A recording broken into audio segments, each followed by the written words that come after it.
Bonjour et bienvenue sur Entre Story. L'hiver débarque dans nos contrées, une excellente excuse pour partir en voyage avec tout l'argent gagné via Patreon, les pubs YouTube et les commissions Amazon d'Entre Story. Ah, on me dit dans l'oreillette que ça peut éventuellement suffire pour me payer le trajet à l'aéroport, pas plus. Bon, du coup, heureusement qu'il me reste des heures supplémentaires et des vacances en rab, de quoi me promener en Asie, en Indonésie et en Malaisie plus précisément. Vous me direz, mais on s'en fout. Ouais, je sais, mais quand même, je prépare toujours un truc avant de partir en voyage de longue durée, et je pense que ça peut vous intéresser. Comment faire son sac à dos ? Non, c'est pas ça. Quelques t-shirts, des slips et des tongs entassés et c'est bon. Comment réserver un hôtel ? Oh, pas non plus, vous connaissez Airbnb et Agoda, rien à dire de plus. Comment faire son itinéraire ? Ah, je saurais pas vous dire. J'ai juste fait quelques points sur la carte et on verra bien. Je vais pas en voyage pour ne pas être libre et en plus, de toute façon, je change toujours d'avis pendant mon voyage. Non, mon vrai problème avant de partir en voyage, c'est que je sais qu'il va me falloir énormément de trucs à écouter. Entre l'avion, les inévitables attentes, les soirées tranquilles, les longs trajets, bref, en voyage, je lis et j'écoute énormément de choses. J'ai donc fait ma petite sélection, et comme vous aussi vous aimez écouter des gens parler pendant des heures, a priori si vous écoutez Entre Story, je vais vous en faire profiter. Avec un focus particulier sur les sciences sociales et la science en général, même si évidemment je vais pas m'empêcher de faire quelques digressions et que je vois le truc dans un sens plutôt large. Petit détail non négligeable, une très grosse partie des podcasts et des livres audio que je vais vous conseiller sont en anglais. Ben oui, niveau livre audio, c'est presque un désert abyssal contre une galaxie infinie. Niveau podcast, c'est déjà mieux, mais on est aussi très loin d'atteindre la richesse et la qualité qu'on a en anglais. Un petit mot là-dessus. N'ayez pas peur de vous lancer dans l'écoute en anglais, c'est bien plus facile à comprendre qu'on ne le croit, et, avantage non négligeable, savoir l'anglais me semble indispensable, tant pour votre intérêt scientifique que pour la communication en voyage.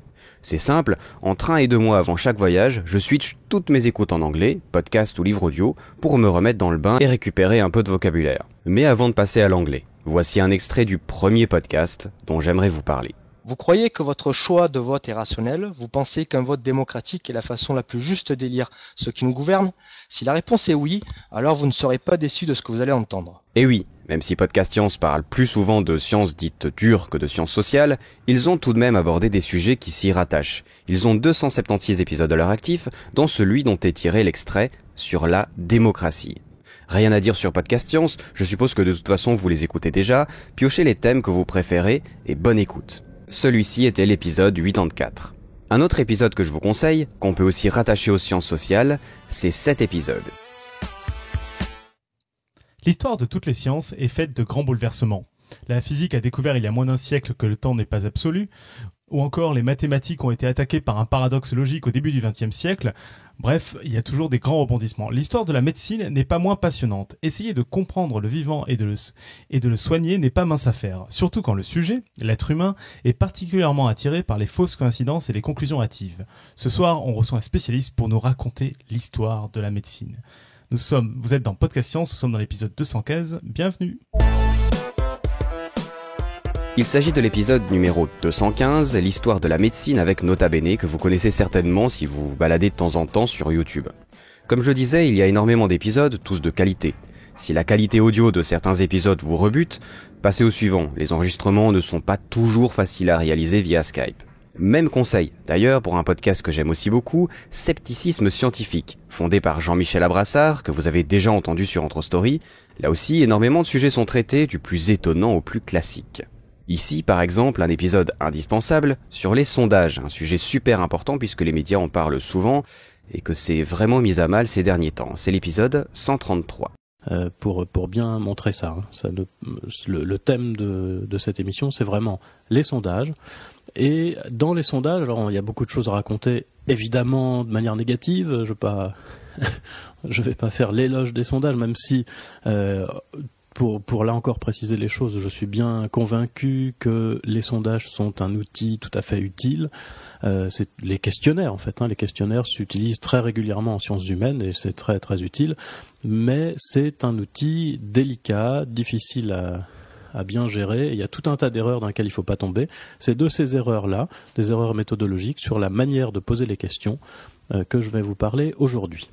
Et seulement de ce point-là, c'est-à-dire comment faut-il poser les questions. Il y a tout un tas d'autres problèmes qui se posent avec les sondages, notamment La question de savoir s'il faut faire les sondages par téléphone, par internet ou en vis-à-vis, de savoir comment choisir l'échantillon de la population. En général, on choisit un échantillon dit représentatif, il y a plusieurs méthodes pour faire ça.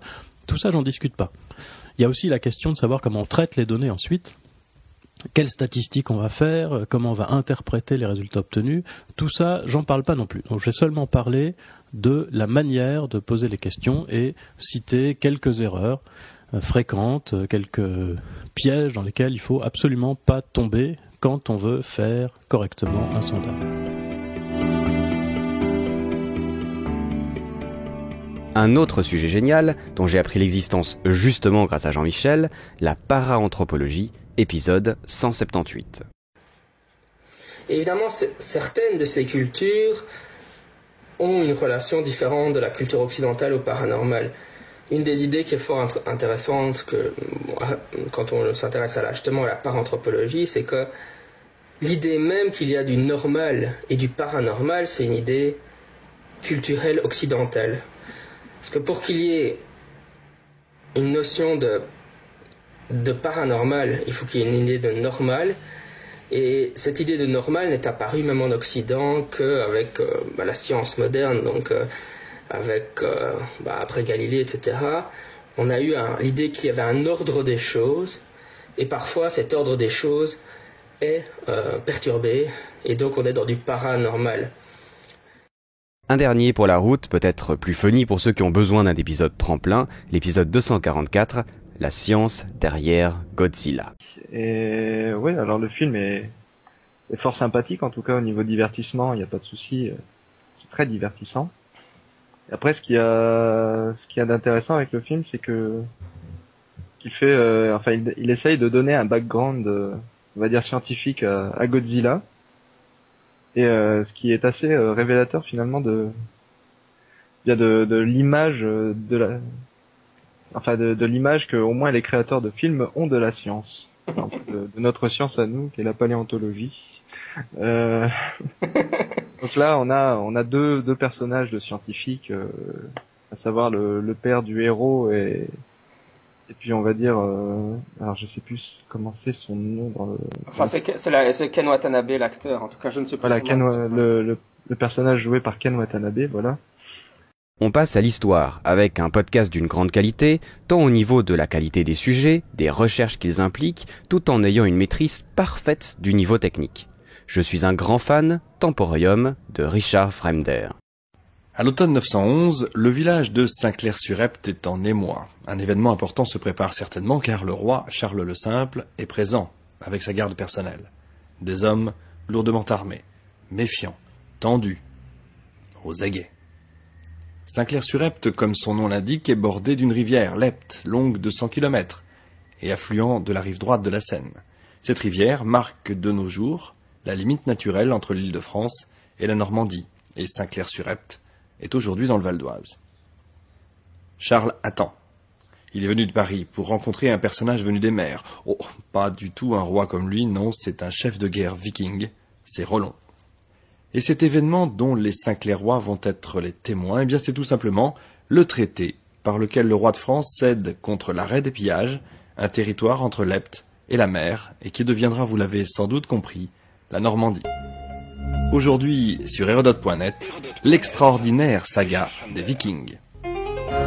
Cet épisode nous parle des Vikings. Son titre est « La saga des Vikings ». Vous en trouverez un autre sur le sujet tout aussi intéressant, les Vikings et le mythe du barbare. Toujours pas convaincu d'écouter Temporium ? Voici un sujet qui devrait plaire à tout le monde. La bière est la preuve que Dieu nous aime et veut que nous soyons heureux. Benjamin Franklin. Aujourd'hui, l'histoire de la bière. Ah, j'en vois que ça intéresse. Forcément, quand on parle de l'histoire de la bière, là, il y a du monde. Et je vous avouerai que j'en prendrai bien une, il fait vraiment chaud à la Boane Badjo. Mais pour les plus fins d'entre vous, ceux qui ont vraiment du goût, en voici un autre qui devrait vous plaire. L'histoire du whisky. Bonjour Prem. Bonjour. Tout va bien ? Très Très bien. Bon, le sujet qu'on va aborder dans cette émission est assez original. Je crois que j'ai pas souvent eu l'occasion de l'entendre à la radio. En tout cas, de mon expérience, je l'ai jamais entendu. Il fait un peu écho, on va le dire, à l'histoire de la bière qui cartonne toujours sur le site, surtout en été, vous l'imaginez bien. Sauf que la bière, quand je l'ai faite à l'époque, je savais ce que c'était. Moi, quand j'ai enregistré l'histoire de la bière, j'avais déjà bu pas mal de bière, c'est vrai.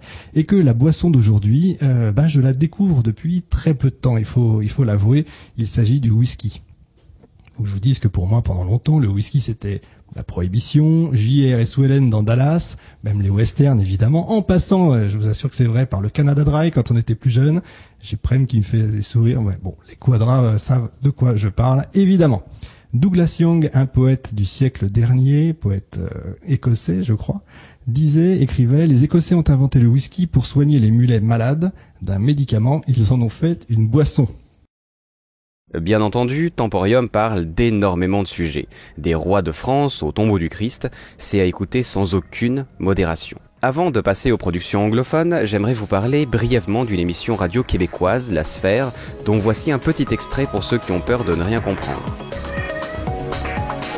En direct du Studio 25 dans la Maison de Radio-Canada, c'est La Sphère qui vous parle aujourd'hui, oui, de données. Mathieu Dugal au micro, très heureux d'être encore là aujourd'hui avec vous, avec Catherine Mathis, Nadia Serayoko qui est en remplacement de Martin Lessard, ainsi que Fabien Lezac. Et cette voix que vous avez entendue, c'est nul autre que Tim Berners-Lee. Notre invité de La Sphère, c'était au mois d'avril dernier. Tim Berners-Lee qui a fait un vibrant plaidoyer pour regagner le contrôle, une reconquête de nos données. C'était dans une entrevue que ce fondateur, il faut quand même le dire, c'est le fondateur du www, nous invitait également à devenir des activistes. Hein. Il dit, si vous utilisez le web, là, devenez aussi des activistes parce que vous allez vous les faire voler vos libertés. Et là, on s'est rendu compte cette semaine, ça arrive partout dans le monde, ce qu'on a vu ici avec l'affaire Lagacé, mais c'est un journaliste très connu, ça a un impact qui... Oui, je crois vraiment qu'il y a un chat sur le toit de mon petit bungalow à la Bonne Badjo. C'est possible que vous l'entendiez, sinon, tant pis, vous avez loupé un chat. Bref, on continue. Vous me direz quel rapport avec les sciences humaines? C'est une émission tech.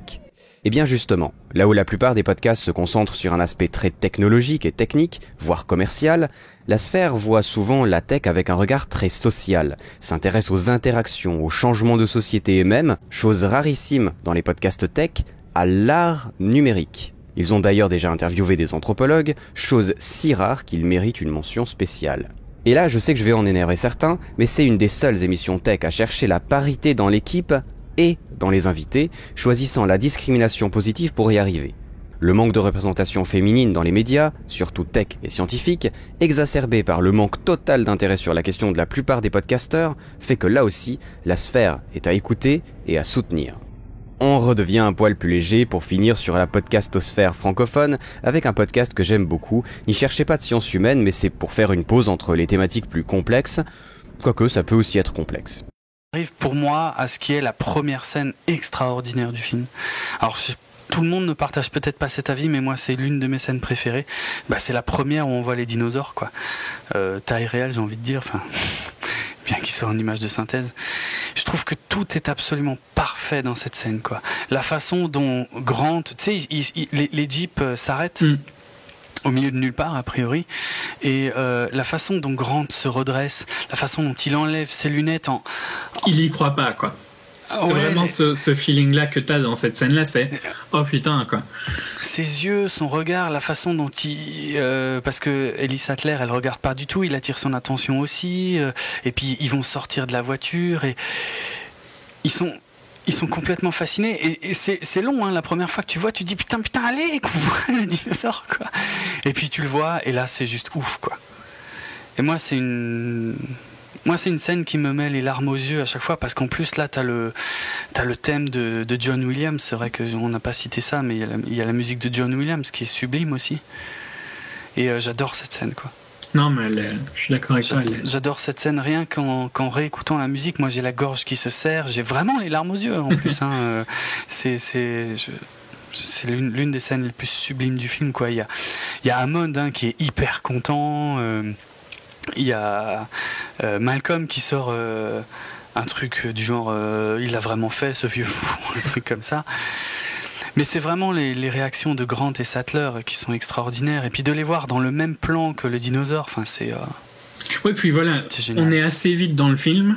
Ouais. Et il montre déjà, même si c'est des dinosaures, c'est des herbivores gentils et tout ça, on voit quand même l'échelle, la qualité et tout ça.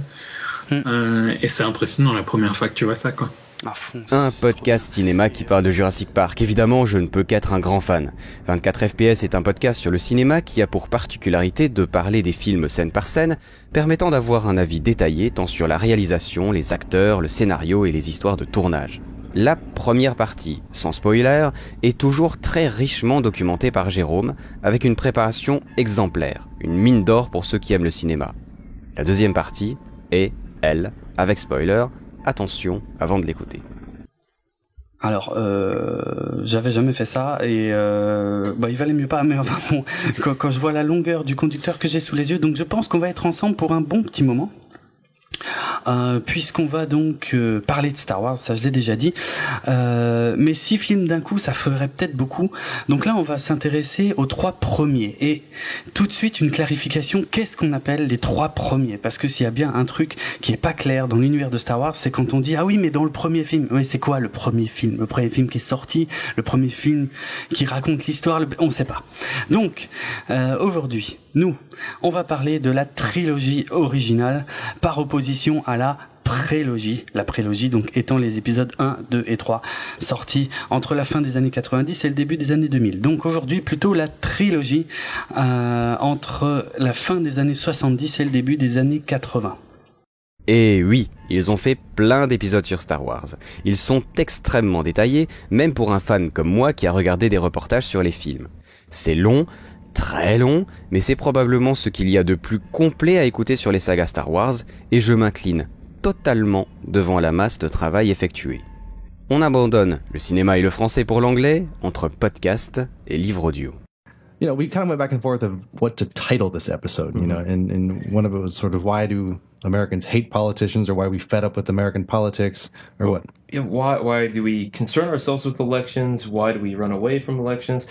Really, we're just recognizing that there is a stigma against this season right now. The elections are causing a lot of disdain, and the media coverage is all over it. So if it's the most popular thing in the media, yet it's causing such a distaste in us, what is the problem? And we actually think that there are a lot of different reasons for the problems we're having, and that's one of the things that makes it so interesting. So to start off, we could talk about what we have in common with politics, say, 10,000 years ago, and what that actually has to do with today. And the real comparative spirit of anthropology. Exactly. So for the human species, as we understand it today, we've been around for about 250,000 years.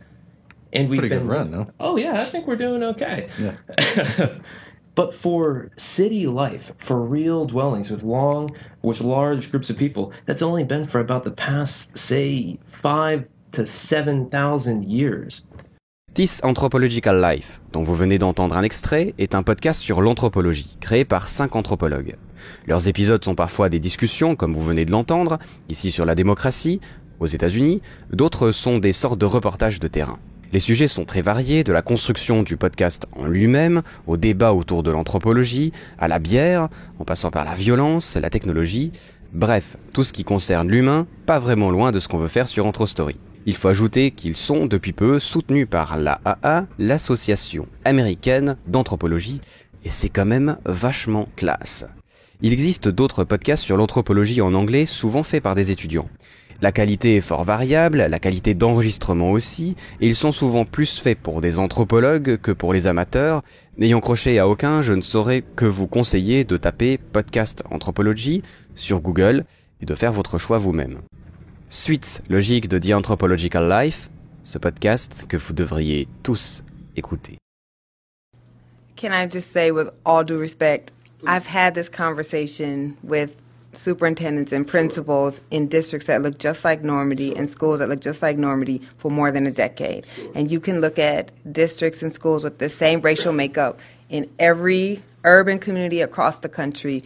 And the same thing is said. We know what we need to do, but the schools do not turn around. Typically, an entire district does not turn around. An entire district has never turned around. It has never happened. But that doesn't relieve us of the charge to attempt to do it. So you're right, it hasn't been done. However, our obligation to attempt to do it, it still remains. The kids are here. So you're right, it hasn't been done. But it's our watch. So then, knowing that in these high poverty segregated districts, the students aren't doing well, is it possible for a black child in Missouri to get an equal education? Wow, what a great question. The answer right now, I really don't know.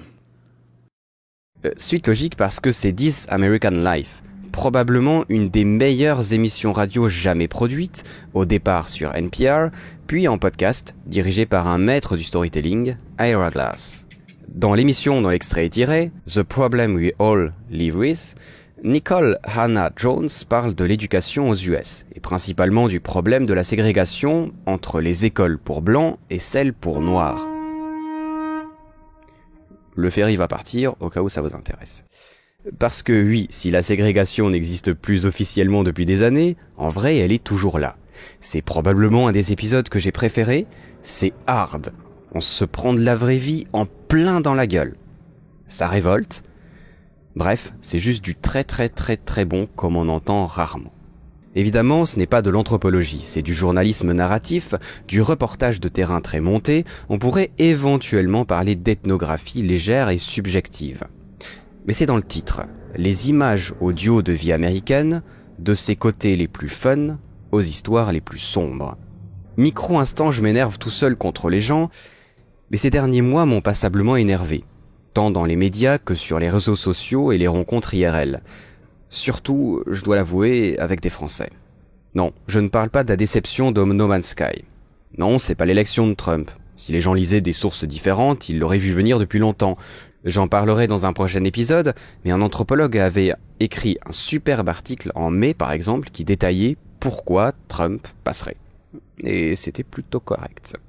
Non, je veux parler de la vision générale des Américains depuis la France, avec des phrases révoltantes du genre « Un peuple de cons avec un président con, c'est bien mérité ». Bon, c'est pas pour dire, mais vu la tronche et la popularité de Hollande, je sais pas trop si j'oserais la ramener sur le sujet en tant que Français. Mais passons, je suis suisse, j'ai pas vraiment le droit de juger. Oublions aussi l'illogisme de toutes ces remarques, Barack Obama ayant été élu avec le même processus démocratique et dans le même pays dit de con.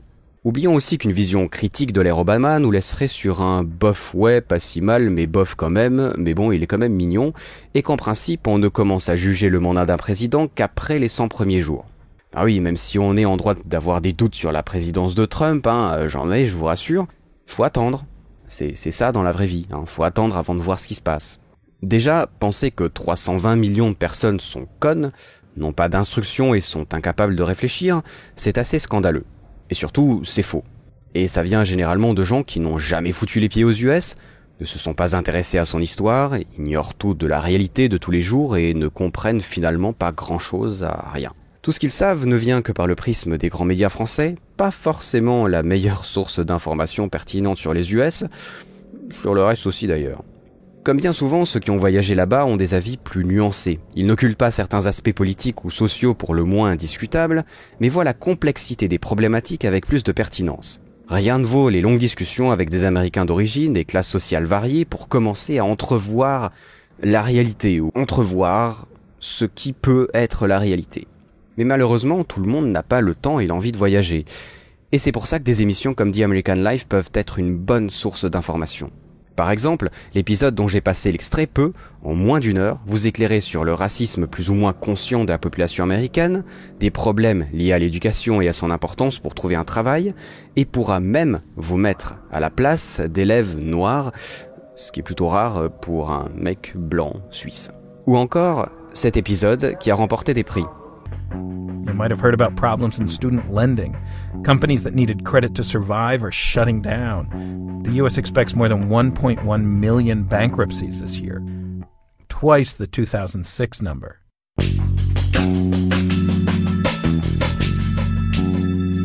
This freezing of credit all around the world is something... Oui, c'est l'appel à la prière. C'est 50% musulmans après la Labuan Bajo. Vous êtes vraiment dedans, c'est en vrai. Dans l'extrait que vous venez d'entendre, A Giant Pool of Money, Alex Blumberg parle de la crise des subprimes, de tout le système qui a permis qu'une telle chose se produise. C'est probablement la meilleure vulgarisation faite sur ce sujet.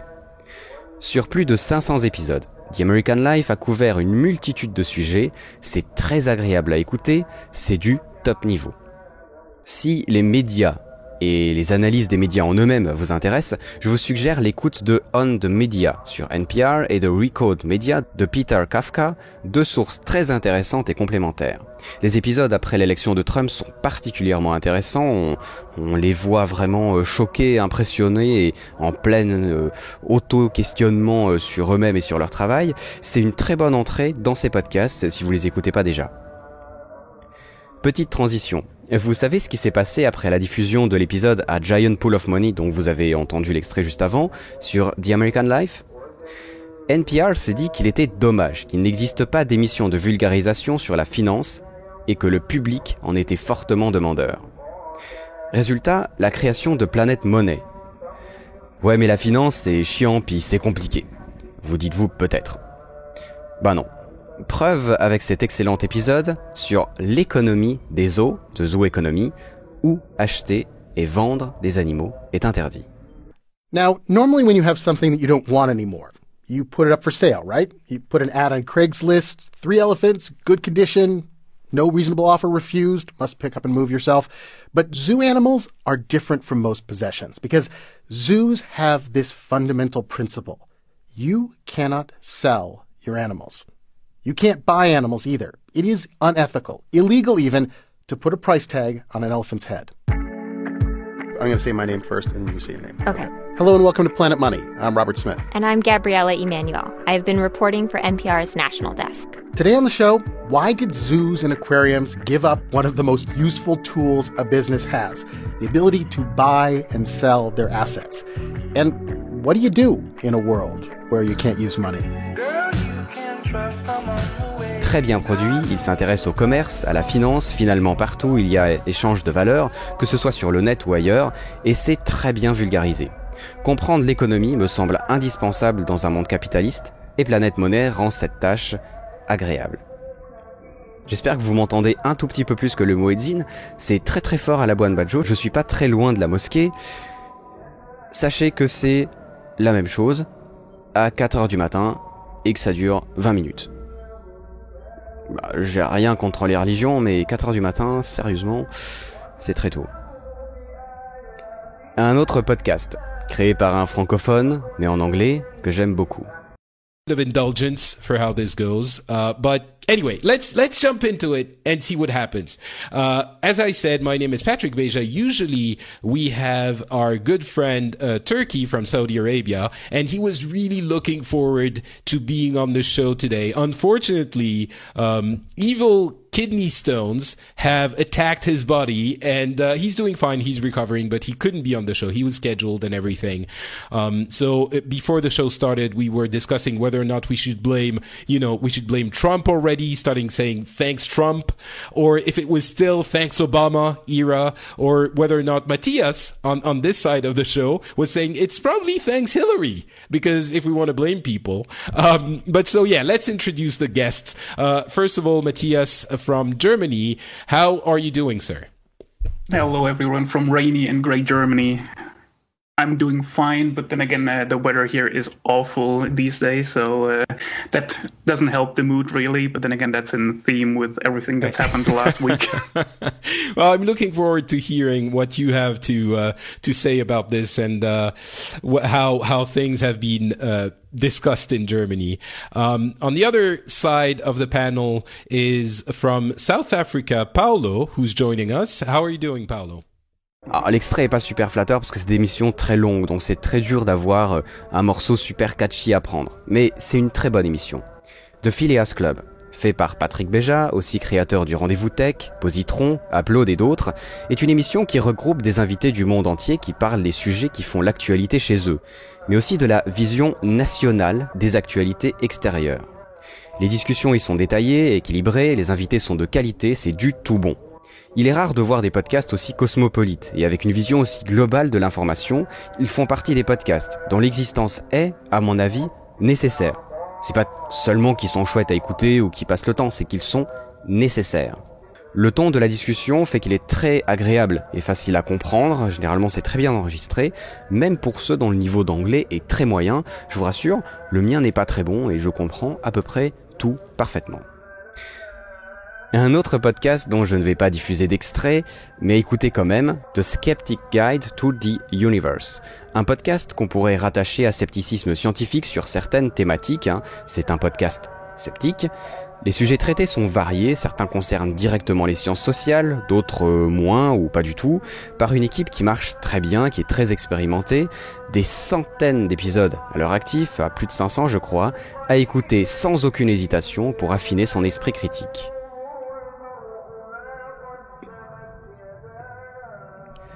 On quitte totalement ou presque le domaine de la science et du scepticisme avec 2 podcasts dont je vous conseille l'écoute pour vous détendre.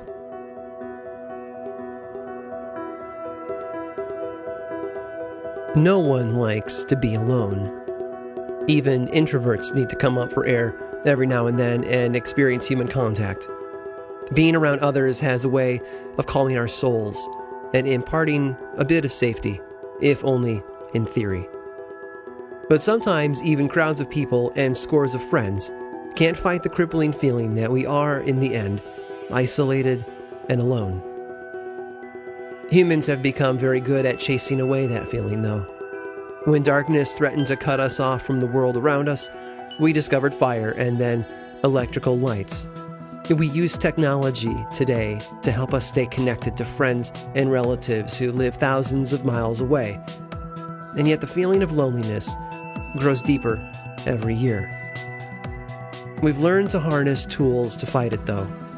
In ancient cultures, in the days before Facebook and the printing press, if you can fathom that, society fought the feeling of being alone with story.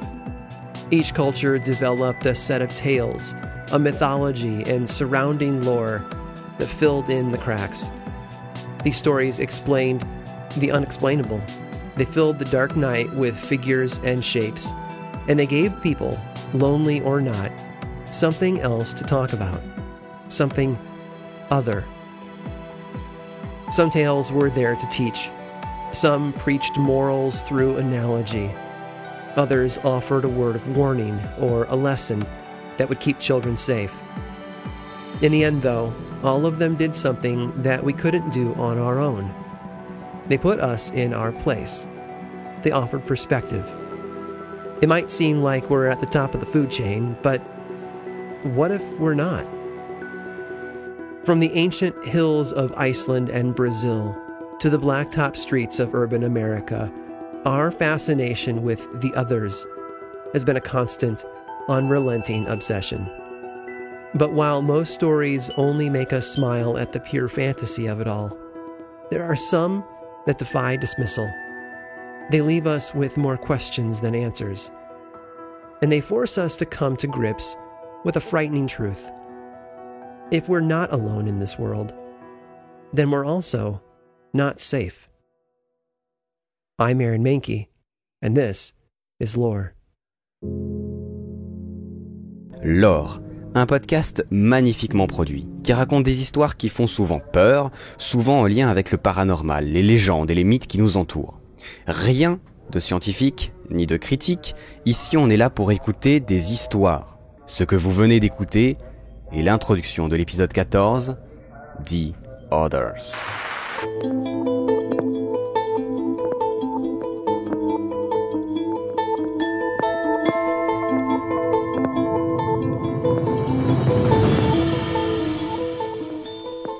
Welcome back to Astonishing Legends. I'm Scott Philbrook, and this is Forrest Burgess. I have learned from experience that a modicum of snuff can be most efficacious. Fictional character Hieronymus Karl Friedrich von Munchausen on escaping from a monster. Join us tonight as we take a look back at a gold prospector's encounter in 1924 that would later become simultaneously one of the most absurd and most intriguing Bigfoot encounters of all time. Un autre podcast du genre, quoique moins produit, mais très bien produit quand même, dont j'aime certains épisodes. Astonishing Legend, que vous venez d'entendre. C'est une discussion entre deux potes fans de paranormal et d'histoires étranges. Ils mettent un gros focus sur une histoire différente à chaque épisode. Ici, celle du Bigfoot qui kidnappe un chercheur d'or. Avertissement de rigueur. Ce n'est pas un podcast sceptique. Si, sur certains épisodes, notamment cette histoire du Bigfoot, ils admettent que l'histoire est absurde et qu'ils la racontent plus parce que c'est une histoire funny que parce qu'ils y croient, ils n'ont pas un regard sceptique sur beaucoup d'autres. Si je les écoute, c'est parce que ce sont des histoires sympas et qu'on apprend sur le folklore de certaines régions. Et parce qu'une bonne histoire n'a pas besoin d'être vraie pour être une bonne histoire. Je trouve que la publicité est trop présente sur les derniers épisodes et c'est donc beaucoup moins sympa à écouter. Je vous conseille l'épisode Kidnapped by Bigfoot, The Albert Ostman Story, les épisodes sur Amelia Earhart, l'aviatrice, et The Pearl of Siberia. Dernier conseil de podcast à écouter, Startup de Gimlet Media, par Alex Blumberg, ancien de The American Life et Planet Money, et oui, le monde est tout petit. Dans la première saison, clairement la plus intéressante et la plus intimiste, on suit Alex Blumberg, qui vient de quitter NPR pour fonder une start-up en rapport avec les podcasts, sans savoir précisément quoi ni comment. C'est absolument passionnant, une vision de ce que c'est en vrai, avec toutes ses questions, ses joies, ses peurs et ses déceptions. Dans l'extrait qui va suivre, on suit Alex et son collaborateur qui cherchent un nom pour leur nouvelle start-up, et Alex va ensuite le dire à sa femme. Then we found it. Orello. I like Orello. What is Orello? That's ear in Esperanto. I don't know. I think I like the sounds. Oral. It sounds like oral. It also sounds like Oreo, which everybody has good feelings about. Orello. Of all the Esperanto words, I like Orello. Orello is very pleasing. Orello. 1, 2, 3, 1, 2, 3. All right. Later that night, I ran our new name by my wife Nazanin. Orello. Orello? Orello. What is that supposed to mean? Well, it's ear in Esperanto.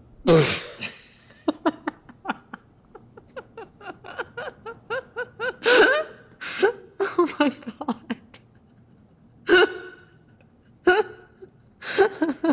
That's so dumb.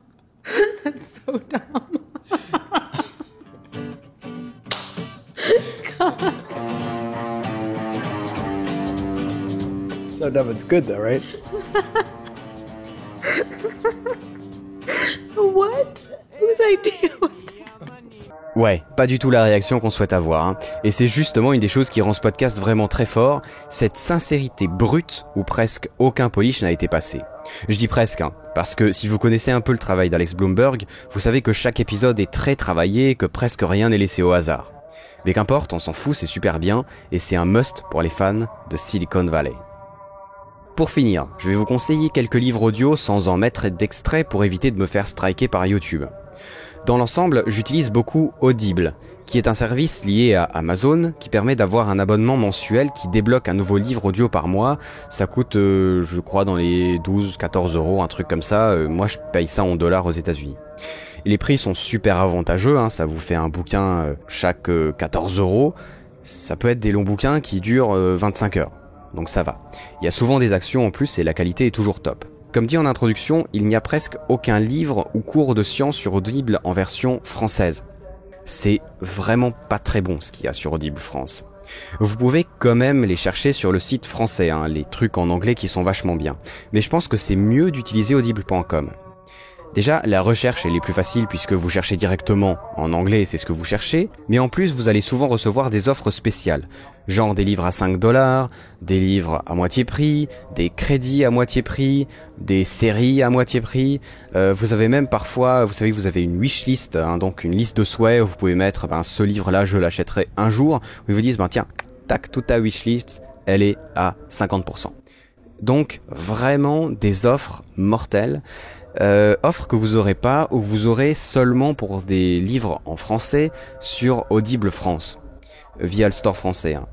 Enfin bref, tout ça c'est pas très pratique, hein. Moi ce que je vous conseille c'est d'aller sur audible.com et de vous inscrire de là. Enfin bon, si vous savez l'anglais, allez plutôt vraiment vers le store anglais, c'est beaucoup plus avantageux. Autre remarque, avant que je me fasse brûler vif par les adeptes du logiciel libre et des anti-Amazon, il y a des DRM sur les livres.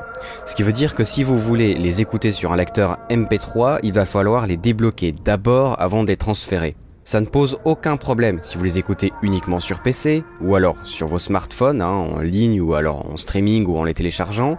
Les apps sont d'ailleurs super bien faites et proposent même parfois du contenu enrichi ou la version Kindle par exemple. Mais c'est super chiant. Si, comme moi, vous avez un lecteur MP3 old school, pour info j'ai un Cowan Play-Moody, parce qu'il y a 100 heures d'autonomie et que c'est juste génial en voyage, et ben moi je dois hacker mes livres, enfin les débloquer pour pouvoir les lire sur mon lecteur Cowan, et c'est un petit peu con parce que je les ai achetés, enfin bref, voilà, toute histoire de DRM c'est complètement con, mais voilà, c'est comme ça. Si vous êtes toujours avec vos smartphones à écouter des livres audio, ça vous posera aucun problème. Je vous rappelle aussi au niveau des livres audio, si par exemple vous avez un petit peu peur de commencer à écouter un livre audio, que vous pouvez sur audible.com et audible.fr d'ailleurs, quand vous inscrivez, vous avez 1 mois gratuit, c'est-à-dire un bouquin gratuit, donc vous pouvez toujours essayer, savoir si ça marche ou pas, et si vous n'avez pas les moyens, parce que vous êtes étudiant et puis que voilà, eh ben, vous pouvez toujours aller chercher ces livres chez l'ami Torrent de Pirate Bay, l'ami Laurent de Lance des Flibustiers, lapsus. Je vous conseille les Great Courses, qui sont des lectures faites par des professeurs spécialisés, très longues, mais très documentées, surtout sur l'histoire. Par exemple, The Other Side of History, Daily Life in the Ancient World. Le principe est simple, parler d'histoire, mais en s'intéressant aux gens du peuple, aux femmes, aux esclaves, dont les histoires sont souvent laissées de côté au profit de l'histoire des riches et des rois. Ce qu'on apprend à l'école, généralement, c'est vraiment, vraiment passionnant. Ou encore, pour faire le lien avec avant, The Viking, sur les Vikings. The Story of Human Language, pour ceux qui s'intéressent un petit peu à la linguistique. The Medieval World, si vous avez aimé l'épisode de Nota Bene sur la médecine au Moyen-Âge. Et The Barbarian Empire of the Steppe sur les Mongols, à écouter absolument évidemment. Mais il y en a vraiment plein sur la bouffe, la science-fiction, comment écrire de la science-fiction, sur la mythologie. Ils sont super complets et super longs, c'est vraiment du lourd, c'est vraiment du bon. Hors Great Courses, vous avez aussi par exemple, pour ceux qui écoutent Entre Stories, ça peut les intéresser, Sapiens, A Brief History of Humankind de Yuval Noah Harari. En anthropologie, il y a quelques livres aussi, genre Biological Anthropology and Evolutionary Perspective, Social and Cultural Anthropology, A Very Short Introduction, A Macat Analysis of Claude Lévi-Strauss, Structural Anthropology, et quelques livres de Jared Diamond comme Collapse et Guns, Germs and Steel. Bref, si avec ça vous en avez pas assez, parce que là, on parle quand même de plus d'une centaine d'heures rien qu'en livre audio que je viens de vous conseiller. Je sais plus quoi faire. Si vous captez pas trop parce que j'ai un accent anglais vraiment pourri, vous avez qu'à taper Entre Story, livre audio, un truc comme ça, et l'article devrait arriver. Évidemment, entre tous ces cours et ces livres très sérieux, j'écoute du Kim Stanley Robinson, et oui, il y a le cycle martien, en version audio, en anglais par contre. Du Asimov, il y a Les Fondations, en anglais aussi, plein d'autres auteurs de SF, il y en a vraiment plein, du Star Wars, il y a énormément de bouquins de Star Wars en audio. Bref, du moment que vous commencez à comprendre l'anglais, il y a vraiment moyen de vous faire plaisir en livre audio. Tous les liens cités sont dans l'article qui accompagne cet épisode. Tapez juste Entre Story et le titre du podcast, quel podcast et livre audio écouter en voyage, et vous trouverez votre bonheur. Je vais laisser finir le muezzin et on se voit dans quelques temps, parce que je suis en vacances, donc j'ai pas vraiment que ça à faire que de faire des podcasts. Je suis en Indonésie, à Flores, Labuan Bajo, qui est un village de pêcheurs, d'où on peut aller visiter l'île de Komodo, le parc de Komodo, aller voir des raies mantas, aller voir des dragons. C'est plutôt cool, c'est pas mal. Je vous en parlerai dans un prochain épisode. Allez, ciao, bonsoir.